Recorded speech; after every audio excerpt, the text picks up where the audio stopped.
Paralajmërimi për temperaturat e larta është ende në fuqi në të gjithë rajonin duke tejkaluar 40 gradë në disa zona. Instituti Hidrometeorologjik i Kosovës u bëri thirrje qytetarëve që të shmangin ekspozimin ndaj diellit gjatë pjesës më të nxehtë të ditës dhe të kufizojnë aktivitetet fizike në natyrë. Këshillohen gjithashtu ftojet e mjaftueshme, një ftoje natyrale pritet të ndodhë të mërkurën në mbrëmje me mundësinë e ngjarjeve afatshkurtë të motit të shoqëruar me një sasi të madhe rreshjesh.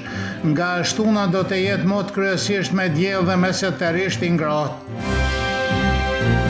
Kryetari i komunës së Mitrovicës Severiut Milan Radojević dha një deklaratë në stacionin e policisë sepse kishte pikturuar mbi një zemër në tabelën e Dua Mitrovicën me 5 qershor gjatë përpjekjeve të inspektimit komunal për të hequr tabelën. Pas seancës dëgjimore, Radojević tha për Kosova Online se kundër tij ishte iniciuar procedura për vandalizëm dhe se është e qartë se presioni i policisë ndaj udhëheqjes komunale po vazhdon. Ajo që është paradoksale, thot Radojević, është se menaxhmenti i komunës veproi absolutikisht në përputhje me ligjin atë ditë.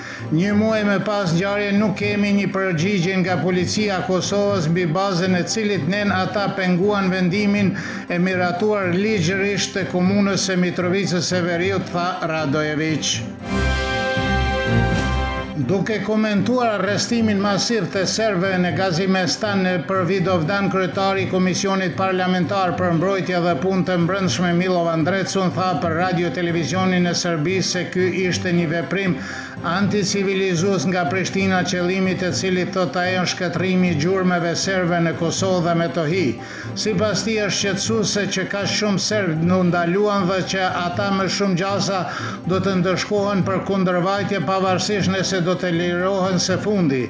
Kreu i delegacionit të Partisë së Lirisë së Austrisë në Parlamentin Evropian, Harald Vilimski, dhe kreu i grupit parlamentar të asaj partie në Asamblenë e Vjenës, Maksimilian Kraus, kritikuan ashpër veprimin e policisë së Kosovës në Gazimestan për Vidovdan dhe kërkuan nga Bashkia Ndërkombëtare që të marrë një qëndrim më të qartë.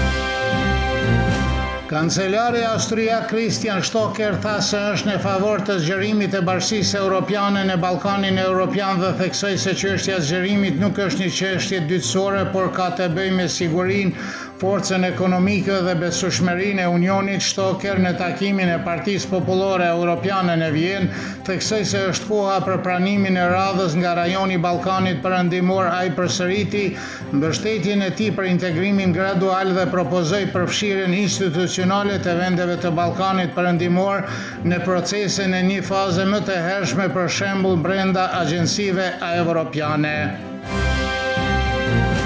Analisti politik i Kosovës Vebi Kajtazi beson se lëvizja vetëvendosje nuk ka arsye politike për të zhvilluar takime me partitë opozitare, sepse mungesa një agjende përbashkët politike i bën bisedimet midis qeverisë dhe opozitës të pakuptim, ka raporton Klan Kosova. Kajtazi tha se situata aktuale politike lë hapësirë për bashkëpunim ndërpartijak për shkak të dallimeve të mëdha midis partive në pushtet dhe partive opozitare. Vetëvendosja nuk ka arsye për të biseduar me subjektet politike të opozitës.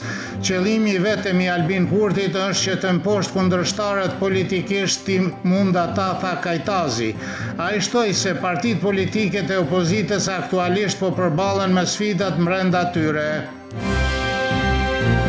Pas zgjedhjeve parlamentare në Kosovë që u mbajtën në fillim të qershorit dhe deklaratave të krerëve të partisë në ditët e fundit, mosmarrveshja në lidhjen demokratike të Kosovës është thelluar, vlerëson analisti Imer Mushkola. Ai thotë se u shprehen mes 5 deklaratave se nën kryetari i partisë, Lutfi Haziri, për gatishmërinë e LDK-s për një koalicion me lëvizjen vetëvendosje. Problemi i mungesës e kuadrave profesionale dhe zejtarëve të arsimuar me duket se nuk do të zgjidhet as për këtij afati të regjistrimit, megjithse si shtan për Kosova Online në shkollat e Mitrovicës ka interes për disa profesione deficitare, elektricist, kuzhinier, mekanik makinave dhe profesionet e ngjashme janë shumë më pak se sa ka nevojë tregjet e rajonit. Në Serbi ofrohen stimuj për nxënësit që regjistrohen në ato shkolla dhe në një praktike tillë ose e ngjashme, thot analisti, duhet të zbatohet edhe në rajon. Eksperti ekonomik nga Tirana, Eduard Gjokutaj, mbështet stimujin për të mëdhej për arsimin dual. Ai paralajmëroi se Shqipëria po përballet me mungesën serioze të zejtarëve dhe punëtorëve të kualifikuar, gjë që ka një efekt negativ në mjedisin ekonomik.